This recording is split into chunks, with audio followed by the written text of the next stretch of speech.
നമ്മൾ ജീവിതത്തിൽ ചെയ്തു പോയ തെറ്റുകുറ്റങ്ങൾ പൊറുക്കാൻ ഏറ്റവും എളുപ്പമുള്ള പരിപാടി എന്താ? നമ്മൾ ജീവിതത്തിൽ ചെയ്തു പോയ ഹറാമുകൾ, തെറ്റുകുറ്റങ്ങൾ പുറത്തു കിട്ടാൻ ഒരു റിസ്ക്കും ഇല്ലാത്ത എന്തെങ്കിലും കാര്യം ലോകത്തുണ്ടോ? ഉണ്ട്. എന്താ അത്?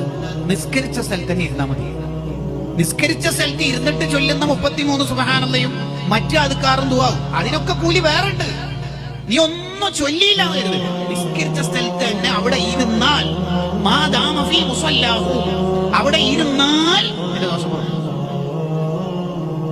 ബുഖാരിയുടെ ഈ ഹദീസിനെ വിശദീകരിച്ചുകൊണ്ട് ഇബ്നു ബത്വാൽ റളിയല്ലാഹു അൻഹു പറയുന്നതാണ് ബുഖാരിയുടെ വ്യാഖ്യാനത്തിൽ, ലോകത്ത് ഒരു അധ്വാനമില്ലാതെ ദോഷം പൊറുക്കാൻ പറ്റുന്ന അമലാണ് നിസ്കരിച്ച സ്ഥലത്ത് തന്നെ ഇരിക്കുക എന്ന് പറയുന്നത്.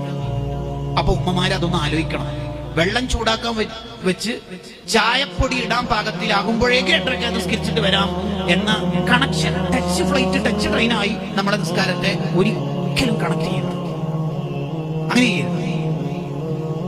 വേറെന്തെങ്കിലും ചെയ്യുന്നതിന്റെ ഇടയിൽ പോയി നിസ്കരിക്കുക, നിസ്കാരം കഴിഞ്ഞ ഉടനെ അത് ചെയ്യാം എന്ന് വിചാരിച്ചാൽ നമുക്ക് ആ ഇരുത്തത്തിന് അത്ര ഊക്ക് കിട്ടൂല. വേഗം എണീക്കാൻ ഇങ്ങനെ വസ്വാസ് വന്നുകൊണ്ടിരിക്കും. ഫർളാണെങ്കിലും സുന്നത്താണെങ്കിലും നിസ്കരിച്ച സ്ഥലത്ത് തന്നെ കുറച്ച് അധിക സമയം ഇരിക്കാൻ നമ്മൾ ശ്രദ്ധിക്കണം.